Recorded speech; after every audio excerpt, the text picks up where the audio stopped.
Assalomu alaykum hurmatli kuzatuvchilar. Bugun sizlar bilan jag'lardagi og'riqlar va bo'g'imdagi g'ichirlashlar haqida gaplashamiz. Ularni qanday bartaraf qilish kerak, nima sababdan kelib chiqadi, ularni oldini olish imkoniyatiga egamizmi?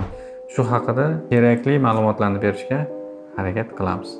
Mavzu qiziq bo'lsa, videoni oxirigacha ko'ring, sizga foydali bo'ladi degan umiddamiz. Ko'p holatlarda jag'lardagi og'riqlar nima sababdan kelib chiqadi? Bu jag'lardagi og'riqlar ko'pincha mana shu chakka pastki jag' bo'g'imini atrofida kuzatiladi.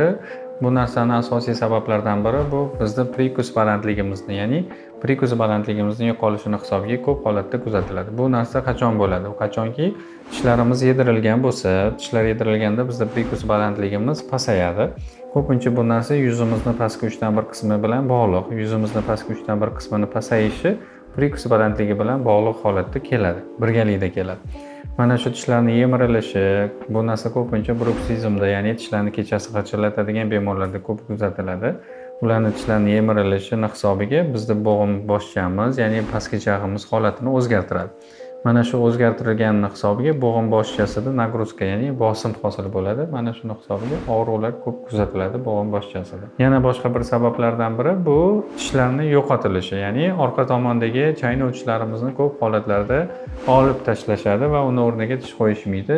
Ancha vaqt shu bilan yurishadi. Bu narsa ham tishlarni tishlov balandligini yo'qolishiga, ya'ni tishlov balandligini pasayishiga sabab bo'ladi. Olingan tishlarni vaqtida o'rniga qo'ymasak, mana shunday asoratlarga olib kelishi mumkin. Pastki jag'imizni holati o'zgarib, bo'g'im boshchasini chuqurroq bo'g'im chuqurchasining ichiga kirishini hisobiga bizda mana shunaqa kuchli og'riqlar kuzatilishi mumkin. Yana bir sabablardan biri bu mushaklarning charchashi. Ko'pincha og'riqlar nafaqat quloq atrofida, balki aynan mushaklar sohasida ham kuzatilishi mumkin. Bu o'z navbatida tishlovimizni, ya'ni prikusimizni noto'g'ri bo'lganligi sababli mushaklarning giperfunksiyasi, ya'ni ko'p ishlashini hisobiga va uni trizimiga olib keladi va ular charchaydi. Shu hisobdan ba'zi bir mushaklarimiz tortilib qolib, og'iz ochilishining chegaralanishi yoki og'iz ochilmay qolish holatlari kuzatiladi. Mana shu narsa ham mushaklarning og'riqlariga, mushaklardagi atrofida og'riqlar paydo bo'lishiga olib kelishi mumkin. Mana shu olib keladigan sabablarni hisobiga bo'g'im dardi, mushaklardagi og'riqlar biz uchun xavflimi?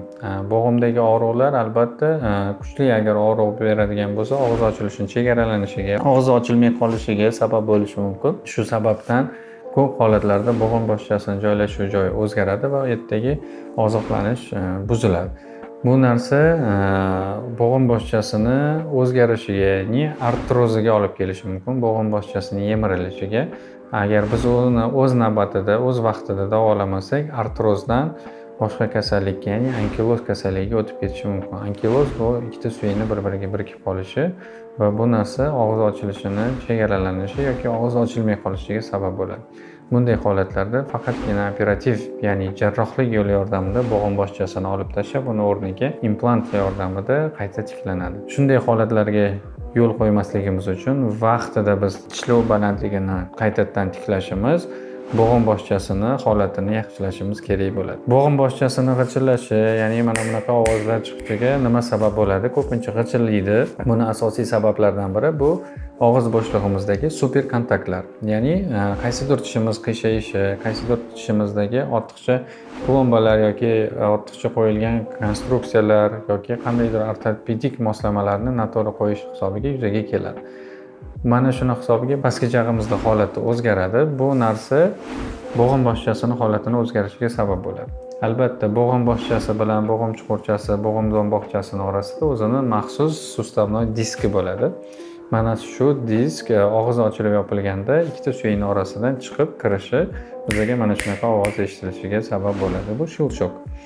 Mana shu narsani yo'qotish kerak, albatta. Norma holatida bu narsa bo'lishi kerak emas. Og'iz ochilib yopilganda bunday shilchoqlar, ya'ni shunday tovushlar eshitilmasligi kerak. Buni to'g'rilashimiz uchun o'sha bizda paydo bo'lgan super kontaktlarni, ya'ni muddatidan oldin tegadigan kontaktlarni yo'qotishimiz, bartaraf qilishimiz, qaysidir tishlarimiz qiyshaygan bo'lsa, ularni to'g'rilashimiz, noto'g'ri qo'yilgan plomba ashyolari, plombalar bo'lsa, ularni shlifovka qilishimiz, noto'g'ri qo'yilgan ortopedik qoplamalar bo'ladigan bo'lsa, ularni qaytadan boshqatdan qo'yishga to'g'ri keladi. Shu yo'l orqali biz boyagi muammolarni bartaraf qilishimiz mumkin.